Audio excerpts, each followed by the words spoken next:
Matt, you mentioned earlier at guard is where you can save cash tonight. Yeah, so I don't think Steph Curry is going to play tonight. And because of that, I think that a lot of Warriors value is going to open up. So he's not as cheap as some of the bench guys, but Jordan Poole is 6,100. And I think that in a situation where Curry doesn't play, he's someone who deserves to be $8,000 or $9,000. Like he is the guy in their offense, maybe Andrew Wiggins to some extent, but Poole is going to take over a lot of what Curry does.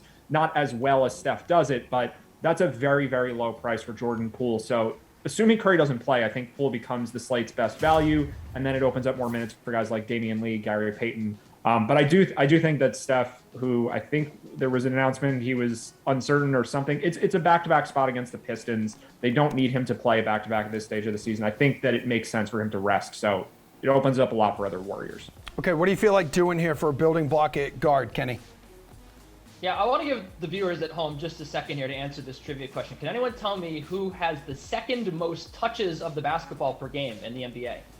It's Malcolm Brogdon, and he only cost you $8,300 tonight. Malcolm Brogdon, second to just Nikola Jokic, right? This guy is just a usage machine, and usage rate 29% or greater in all but 2 of his last 8 games. The Pacers are getting a big pace-up game. They love to grind out these slow possessions, which makes it even more ridiculous that he and Jokic get so many touches of the ball, right? Because there aren't that many possessions to go around for those two teams.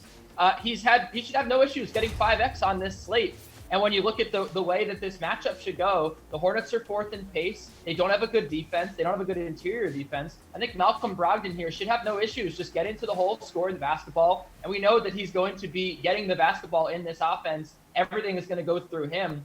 I think that this is a pretty good deal at $8,300. I agree with Matt, of course, because I always agree with Matt. He's a very smart guy, that there's a lot of ways to save money. But I think that Malcolm Brogdon has the potential to be a slate topper or a top 3 player on this slate, and he's only $8,300. So I'm definitely going to pay for him.